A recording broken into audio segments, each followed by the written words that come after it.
Hello जय हिंद जय भारत। आज मैं दोबारा आपके बीच में एक वीडियो लेके आया हूँ। इस वीडियो को स्टार्ट करने से पहले मैं कुछ आपको इसरो के बारे में बताना चाहता हूँ। Indian space research organisation 1969 Bengaluru based headquarter. Space exploration में ये एजेंसी जो है काम करती है और हमें पता है इन्होंने इनकी जो मेजर डेवलपमेंट्स हैं, लॉन्च व्हीकल जिन इन्होंने डेवलप किए हैं, पीएसएलवी और जीएसएलवी। उसके बाद और भी नोटेबल अचीवमेंट्स हैं इनकी। इसके बाद अगर हम देखते हैं तो चंद्रयान मिशन, उसके बाद आदित्य एल1 और गगनयान, ये सब इन मिशंस में इसरो की बहुत अचीवमेंट्स हैं। इसके बाद हम बात करते हैं कि ये एजेंसी तो डिपार्टमेंट ऑफ स्पेस के अंडर काम करती है। Apart from that new era has just started in India. Now the private space exploration के लिए private companies has come for development of this space industry. So इसी को एक जो हिस्टोरिकल माइलस्टोन पुट किया है स्काई रूट, जो एक प्राइवेट प्लेयर है, उन्होंने 18 ऑफ जुलाई को विक्रम वन जो उन्होंने एक रॉकेट जो है वो स्पेस में लो अर्थ ऑर्बिट में उन्होंने सक्सेसफुली जो है वो वहां पे वो किया है। अब हम अगर इसके बारे में आपको बताते हैं, 18 जुलाई 26 को इसको लॉन्च किया गया सक्सेसफुली और 6 पेलोड्स थे जो उनको सक्सेसफुली वहां पे लगाया गया, अर्थ ऑर्बिट में उसको प्लेस किया गया। ठीक है। विक्रम एल1 इसके बारे में थोड़ा सा जानते हैं। इनकी हाइट, विक्रम एल1 की हाइट थी 22 मीटर, पेलोड कैपेसिटी 350 केजी, लो अर्थ ऑर्बिट। और जो अर्थ ऑर्बिट होते हैं, ये 4 प्रकार के अर्थ ऑर्बिट हैं: low earth orbit, medium earth orbit, geostationary orbit and high earth orbit. तो ये जो प्लेस किया गया है सैटेलाइट, लो अर्थ ऑर्बिट में प्लेस किया गया है। यहाँ से जो हाइट है वो 450 किलोमीटर के दायरे में इन्होंने इसको प्लेस किया है। 450 किलोमीटर से लेके 333,000 किलोमीटर का जो एरिया है उसको मीडियम अर्थ ऑर्बिट बोलते हैं। ठीक है। अब ये जो रॉकेट था, ये 4 स्टेज में वहां तक पहुंचा। 3 solid stage and 1 restartable liquid upper stage. अब जो Indian developed 3D printed rocket engine in orbital adjustment module, इसका जो टेक्नोलॉजी थी इस तरीके से बनाया इन्होंने कि इसको जो इसमें जो मटेरियल हुआ वो कम यूज किया इन्होंने, और 80% जो है वक्त में इसका जो एफिशिएंसी थी वो बहुत कम समय में इन्होंने इसको बनाया। ठीक है। जो प्राइवेट प्लेयर ने जो इनको बनाया। ठीक है। इसको 18 जुलाई 26 को स्काई रूट एरोस्पेस ने जो है सक्सेसफुली लॉन्च किया। विक्रम एल1 को कहां से लॉन्च किया? Satish Dhawan space centre Harikota. ठीक है, श्री हरिकोटा से। Are becoming the first Indian private company to place payload into earth orbit. अब इस मिशन का नाम क्या था? इस मिशन का नाम था Agaman. The mission named mission Agaman successfully deployed 6 payloads. Payloads meaning कुछ लेटेस्ट टेक्नोलॉजी, पेलोड्स कुछ इक्विपमेंट्स जो भी है, जो अर्थ ऑब्जर्वेटरी और जो किसी भी प्राइवेट कंपनीज को या किसी भी एक कंपनी को, यूनिवर्सिटी या कोई भी ऐसी वेदर डिजास्टर या डिजास्टर मैनेजमेंट या वेदर फोरकास्टिंग के लिए यूज होते हैं, ऐसे इक्विपमेंट जो प्लेस करते हैं, that is called payload. Right. So इन्होंने कितने पेलोड किए? इन्होंने 6 पेलोड यहां पे प्लेस किए। ठीक है। नेक्स्ट स्लाइड पे चलते हैं। Now why this launch is historic. अब ये लॉन्च हिस्टोरिक किस लिए है? अब अगर हमारे पास इसरो थी तो क्या जरूरत थी प्राइवेट कंपनीज यहां पे आती? सपोज इसके लिए मैं छोटा सा एग्जांपल देता हूं। हमारे पास एयर इंडिया थी, लेकिन हमारे पास इंडिगो आई, देन फिर हमारे पास जेट एयरवेज आया, देन उसके बाद हमारे पास स्पाइस जेट है, उसके बाद एयर एशिया और विस्तारा, ये जो सारी कंपनीज आई। तो हमारे पास पहले अगर एक होगी तो वो एक कितना ट्रैफिक उसको हैंडल करेगी। वैसे सिमिलरली इसरो के पास भी बहुत सा ऐसा ट्रैफिक हो रखा है, बहुत ऐसा काम आ रखा है जिसको इसरो जो है will focus on national major projects. उसके साइंस को उसने मेजर प्रोजेक्ट्स में काम करेगी, चंद्रयान और ये जो आगे के प्रोजेक्ट है एडवांस स्टेज पे जो इसरो काम करेगी। सो जो कमर्शियल सैटेलाइट जो लॉन्च करने हैं, जो कमर्शियल सैटेलाइट लॉन्च करेंगे वो सिर्फ अब कौन सी कंपनी करेंगी? प्राइवेट कंपनी करेंगी। तो इसी के बारे में हम थोड़ा सा हमें जानकारी प्राप्त करनी है, ये जानकारी हमारे लिए इतनी इंपॉर्टेंट है। अब ये जो इंडस्ट्री है, स्पेस इंडस्ट्री अगले 10 15 20 साल में कैसे काम करेगी और क्या होगा इसका जो इफेक्ट है लॉन्ग टर्म में, वो हम आज इस स्लाइड में देखेंगे। So India is first privately developed orbital rocket to achieve orbit. ठीक है, Vikram 1 is the first privately developed rocket, जो आपको बता ही दिया।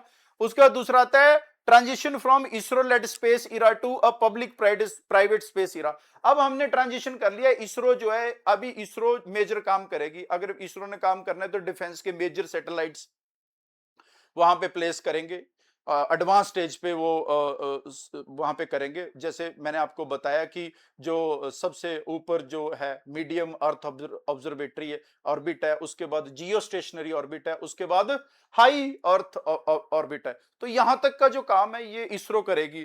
ठीक है, और जो बाकी पब्लिक प्राइवेट स्पेस इकोसिस्टम है वो सैटेलाइट जो है लॉन्च करेगा प्राइवेट प्लेयर्स के।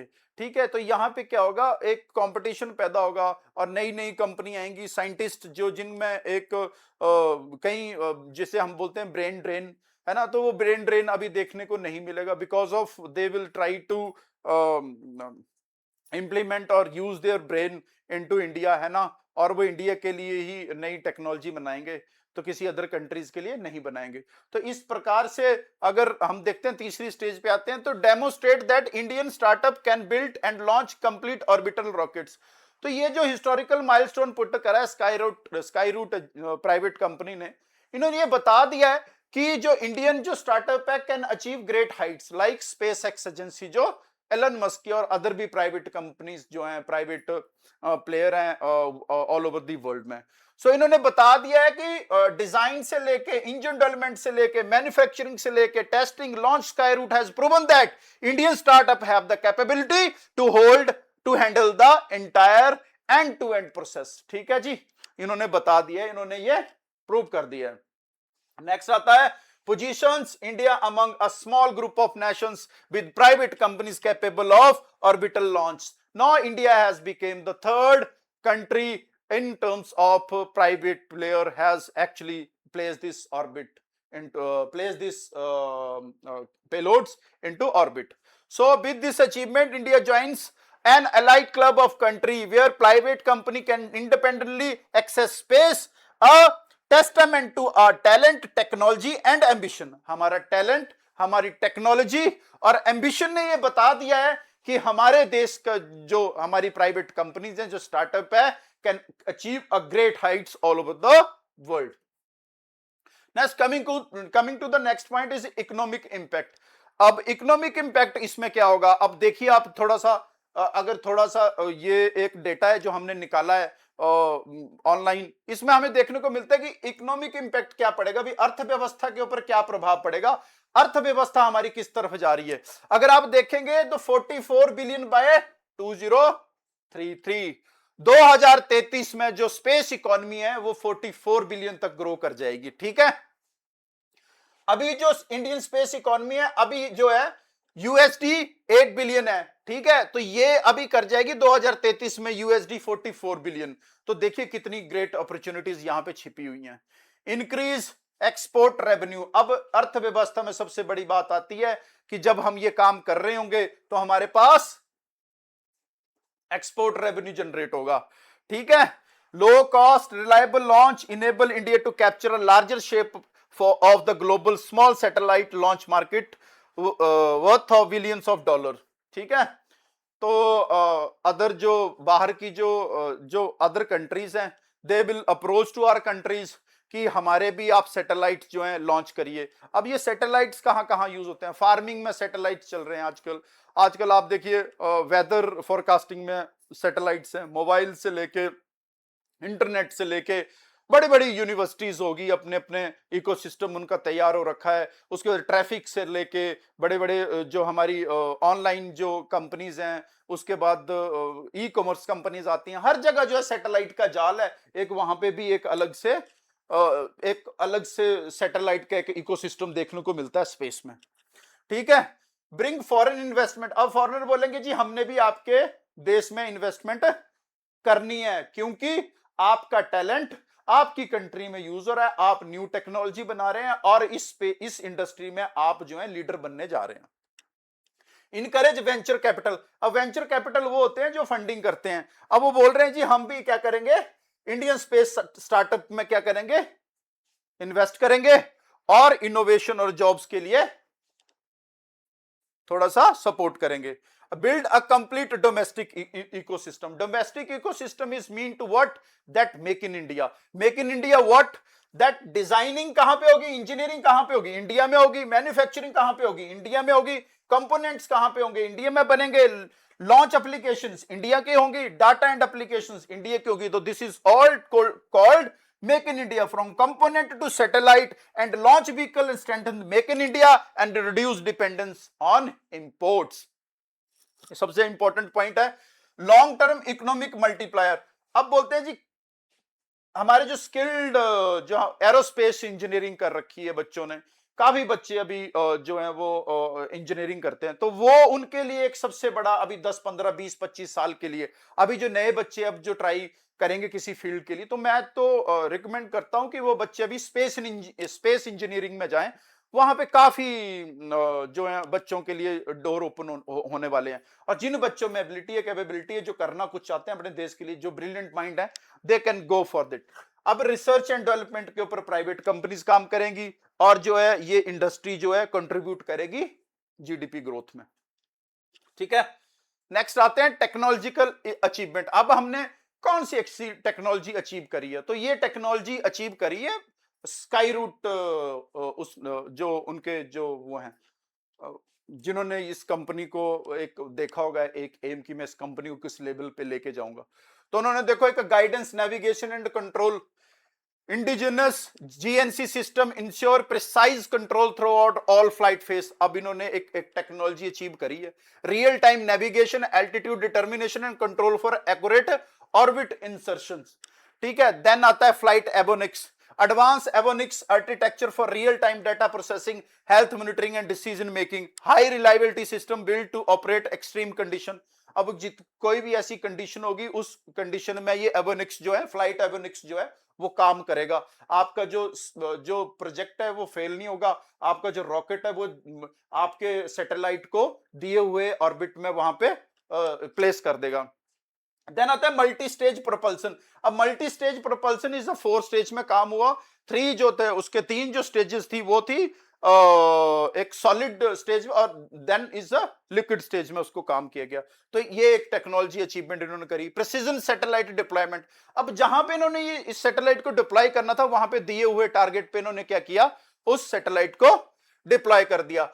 Accurate orbit insertions at 450 kilometre altitude, 450 kilometre के एल्टीट्यूड में इन्होंने उसको क्या किया, इंसर्ट कर दिया। Precise development of multiple payloads with high positional accuracy. अब जिसको पोजीशन करने की जो पेलोड को जो उन्होंने इक्विपमेंट जो सैटेलाइट वहां पे प्लेस किया, उसकी एक्यूरेसी जो थी वो pin point accuracy was very commendable थी वो, ठीक है। एडवांस कंपोजिट स्ट्रक्चर, अब जो उनका स्ट्रक्चर था लाइट वेट था, हाई स्ट्रेंथ थी और कंपोजिट मटेरियल यूज्ड एक्सटेंसिवली। अब देखिए ये इतनी बड़ी टेक्नोलॉजी इन्होंने यूज की। अब देखिए एडवांस कंपोजिट स्ट्रक्चर इन्होंने बनाया, एक इनोवेशन करी, एक बहुत बड़ा जो है 3D प्रिंटेड रॉकेट इंजन। अब ये है क्या, indigenous 3D printed engine powers the orbital adjustment module, reduce parts weight. अब पार्ट्स को भी रिड्यूस करता है, उसके वेट को भी रिड्यूस करता है, and manufacturing time while enhancing reliability. अब मैन्युफैक्चरिंग टाइम इट मींस पहले लगते थे 10 महीने, अब लगेंगे 2 महीने, यानी कि 80% इन्होंने मैन्युफैक्चरिंग टाइम को अचीव करा है विद रिलायबिलिटी। आप उसके ऊपर भरोसा कर सकते हैं। उसके बाद आता है लॉन्ग टर्म आउटलुक 2026 टू 2047। अगर हम देखते हैं तो इंडिया के पास अपॉर्चुनिटी है become a major global launch, ठीक है। हम ग्लोबल लॉन्च हब बन सकते हैं, पूरी कंट्रीज आएंगी इंडिया के प्राइवेट कंपनी के पास, जैसे आज स्पेस एक्स के पास जा रही हैं या other global nation other countries में जो प्राइवेट कंपनी उसके पास जा रही हैं, वैसे ही इंडिया के पास भी आएंगी कि बोलेंगे जी हमारे भी सैटेलाइट आप प्लेस कर दो। कॉस्ट इफेक्टिव है जी, आपकी स्ट्रेटेजिक लोकेशन ये है, फास्ट टर्नआउट है और वर्ल्ड क्लास फैसिलिटीज है आपके पास, लाइक श्रीहरिकोटा। ना ये प्राइवेट स्पेस मैन्युफैक्चरिंग इंडस्ट्री को क्या करेगा, बढ़ावा देगा। रॉकेट इंजन यहां पे बनेंगे, एबोनिक्स इलेक्ट्रॉनिक्स यहां पे बनेगी, कंपोजिट स्ट्रक्चर यहां पे बनेंगे, सैटेलाइट कंपोनेंट हम बनाएंगे, ठीक है। Generate thousand of high valuable engineering job, जो आपको बताई दिया, AI, software and data, advance manufacturing, research and innovation में बहुत सी जॉब्स जो हैं प्राइवेट कंपनीज में निकलने वाली हैं।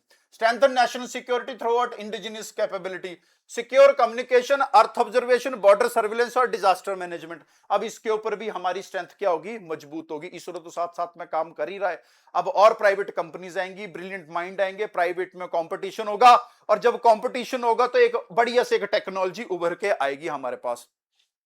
उससे होगा क्या, हमारी कंट्री जो है सक्षम होगी किसी बाहरी देश से, किसी से भी लड़ने के, उस मुकाबला करने के लिए। कैसे, उसकी अर्थ ऑब्जर्वेशन उसकी अच्छी हो जाएगी, बॉर्डर सर्विलेंस बहुत अच्छा हो जाएगा, तो किसी भी देश की हमारी तरफ देखने की जो एक नजरिया है अभी वो थोड़ा सा बदल जाएगा, ठीक है। और डिजास्टर मैनेजमेंट में हम थोड़े से प्रोएक्टिव हो जाएंगे, हम मैनेज कर लेंगे। सपोर्ट द विकसित भारत, अब 2047 तक हमने अगर विकसित बनना है तो हमें ऑल ओवर जो है डेवलपमेंट करनी पड़ेगी, 360 डिग्री में हमें जो है डेवलपमेंट करनी पड़ेगी। अब उससे होगा क्या, अब ये जैसे जैसे ये टेक्नोलॉजी एडवांसमेंट होगी 10 15 20 सालों में जीडीपी ग्रोथ, एक्सपोर्ट बढ़ेगा, अट्रैक्ट ग्लोबल के जो प्लेयर हैं वो हमारे कंट्री में इन्वेस्ट करेंगे, ड्राइव इनोवेशन स्टार्टअप, और जो हमारे नई जो स्टार्टअप है, जो जिन जिन बच्चों में एक क्वालिटीज हैं, जो बच्चे एक इंडिया में रह के कुछ करना चाहते हैं, अब वो अपना स्टार्टअप कर सकेंगे, make in Indian space super power. हाँ, एक और बात की, अगर देखो अभी जो गवर्नमेंट है इसके ऊपर काम करेगी, जैसे अमेरिका में होता है। अमेरिका क्या करता है, किसी कंट्री के किसी बच्चे को, ब्रिलियंट माइंड को उठा लेता है और उसको बोलता है तो स्टार्टअप करो, आप स्टार्ट करो, और जितनी इन्वेस्टमेंट चाहिए हम करेंगे, लेकिन आप जो है कुछ ऐसा करें ताकि हम इस टेक्नोलॉजी को पूरे कंट्री में बेच सकें, पूरे अदर कंट्रीज में बेच सकें। ये अमेरिका की एक सबसे बड़ी खासियत है। जैसे उन्होंने एलन मस्क को कहां से उठाया और कहां पे उन्होंने एक इलेक्ट्रिक व्हीकल के ऊपर काम किया, फिर उन्होंने स्टारलिंक सैटेलाइट इंटरनेट चला दिया, उसके बाद उन्होंने स्पेस एक्स एजेंसी बना दी, जो अभी आप अगर इंटरनेट पे सर्च करेंगे तो कितने ही उन्होंने माइलस्टोन हासिल कर लिए हैं, ठीक है।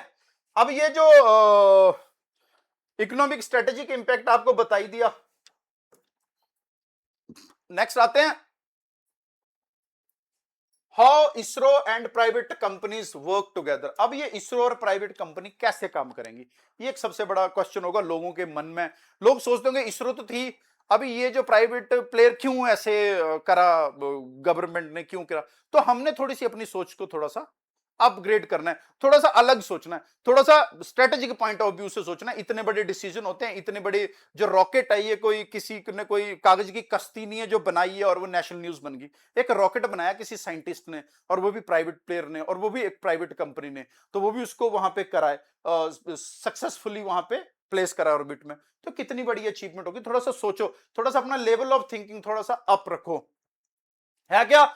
इसरो बोलता है जी हम डेवलप करेंगे एडवांस स्पेस टेक्नोलॉजी। इसरो क्या करेगा, एडवांस जो है एडवांस स्पेस टेक्नोलॉजी डेवलप करेगा। लेकिन प्राइवेट कंपनीज क्या करेंगी, बिल्ड कमर्शियल लॉन्च व्हीकल। अब ये कमर्शियल लॉन्च व्हीकल करे, ठीक है, हम थोड़ा सा एडवांस स्टेज पे काम करेंगे। ये जो प्राइवेट कंपनी, जो छोटे छोटे और जो यूनिवर्सिटीज होगी, जो और कम्युनिकेशन से रिलेटेड कंपनीज होगी, या कोई ई कॉमर्स कंपनीज होगी, या कोई फूड डिलीवरी ऐप ये कंपनी होगी, ये सारी क्या करेंगी, अप्रोच करेंगी प्राइवेट प्लेयर को कि जी हमारे आप सैटेलाइट लॉन्च कर दो, हमने ये टेक्नोलॉजी जो है ये इंट्रोड्यूस करनी है। तो leads national and scientific mission. ISRO क्या करेगी, हम जी ऐसा करेंगे, अभी जो हमारे साइंटिफिक मिशन हैं, जो हमारे स्ट्रेटेजिकली जो हमें इंपॉर्टेंट हैं, जो हमारे देश के लिए हैं, जैसे बड़े बड़े मिशन हो गए, गगनयान, चंद्रयान, ये जो ऐसे मिशन में हम काम करेंगे, आगे एडवांस स्टेज पे काम करेंगे। आप जो है आप serve as a commercial customer, private company को बोल रहे हैं आप एक कमर्शियल कस्टमर के रूप में आप जो है काम करें, ठीक है। Now next, provide launch infrastructure and expertise. अब इसरो बोलेगी जी हमारे पास इंफ्रास्ट्रक्चर है, हमारे पास श्रीहरिकोटा यहां से आप करें, और अदर जगह पे जो है वहां पे हैं, तो आप हमारे पास इंफ्रास्ट्रक्चर यूज करिए, आप यहां से लॉन्च करिए, अपने रॉकेट्स लाइए, सैटेलाइट लाइए और लॉन्च करिए। और जो एक्सपर्टीज हम देंगे, हमारा जितना इंफ्रास्ट्रक्चर बना हुआ है आप यहां पे इसको यूज करो और यहां पे काम करेंगे। अब प्राइवेट प्लेयर क्या करेंगे, bring investment in innovation, other countries से वो क्या करेंगे, प्रोजेक्ट लाएंगे, जी हमें दो प्रोजेक्ट हम आपके लॉन्च करेंगे, है ना, सैटेलाइट्स। तो ऐसा होगा। स्पोर्ट स्ट्रेटेजिक प्रोग्राम, अब इसरो बोल रही है हम जी स्ट्रेटेजिक प्रोग्राम को क्या है, सपोर्ट करेंगे। और ये क्या करेंगे, private player create jobs and export revenue, ये हाई जॉब जो है, अच्छी जॉब जनरेट करेंगे एक सेक्टर में और रेवेन्यू एक्सपोर्ट करेंगे। ठीक है। अब इसमें इंडियन प्राइवेट कंपनीज कौन कौन सी हैं स्पेस की, अभी देखेंगे, स्काई रूट एरोस्पेस, अग्निकुल कॉस्मोस, पिक्सल स्पेस, ध्रुवा स्पेस, और भी बहुत सी हैं। ठीक है। ये एक स्पेस इंडस्ट्री इकोसिस्टम है जो हमने एक इंटरनेट से लेके एक जो है एक स्लाइड बनाई है, इसमें इंटरनेशनल और नेशनल दोनों कंपनीज हैं। अब है क्या, अब स्पेस इकोसिस्टम में 5-6 तरीके के जो है वो काम करते हैं।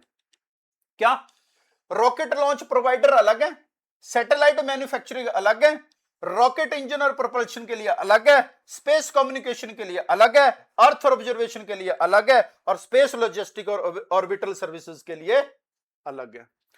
तो रॉकेट लॉन्च प्रोवाइडर जो है वो मेजर वो है स्पेस एक्स, रॉकेट लैब, ये एलन मस्क की कंपनी है, ये फॉरेन की कंपनी है, स्काई रूट होगी, अग्निकुल इंडिया की है, और फायरफ्लाई एरोस्पेस हो गया।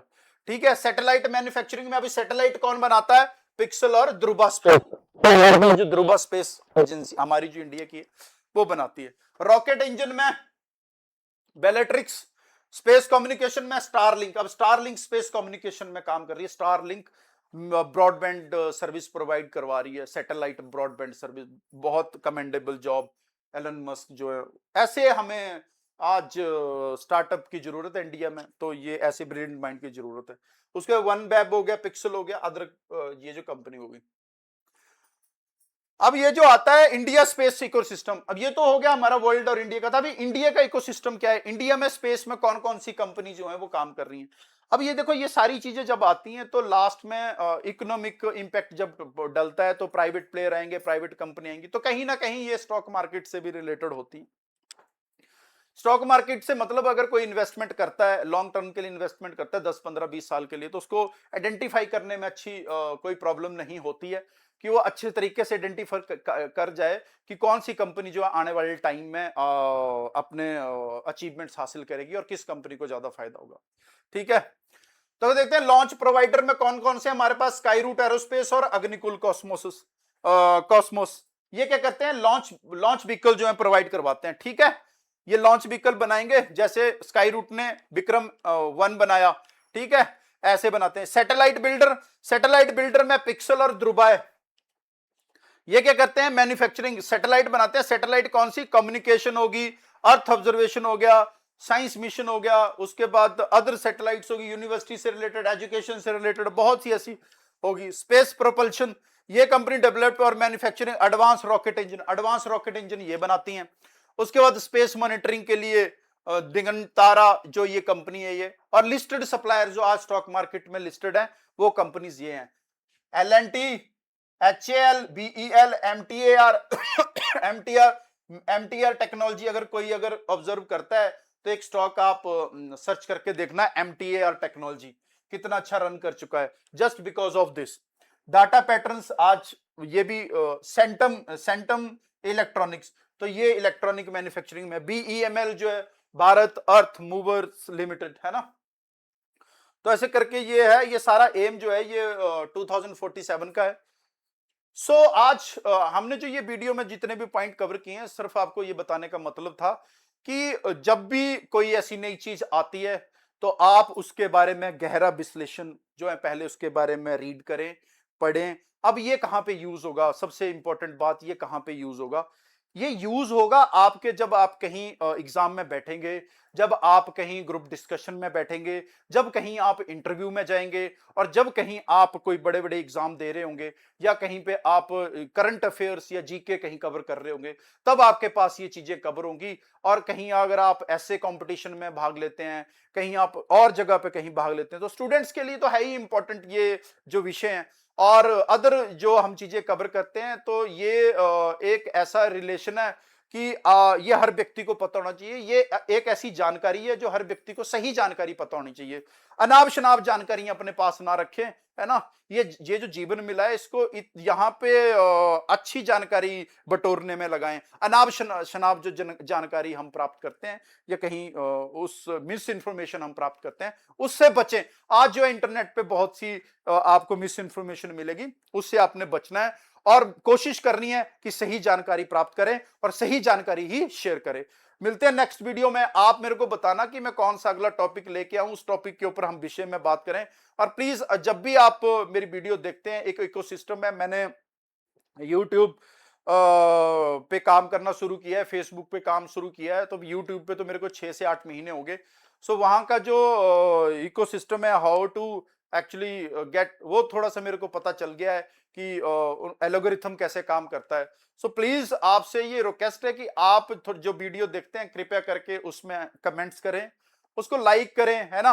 और हो सकता है तो उसको शेयर कर दें, तो that will be beneficial for me, है ना, for a new journey into successful एक यूट्यूबर, एक सोशल मीडिया इन्फ्लुएंसर। सो आप मेरी अगर सपोर्ट करेंगे तो मैं यहां तक पहुंच जाऊंगा। Otherwise without you it is not possible that I can achieve the milestone. मिलते हैं नेक्स्ट वीडियो में। जय हिंद, जय भारत।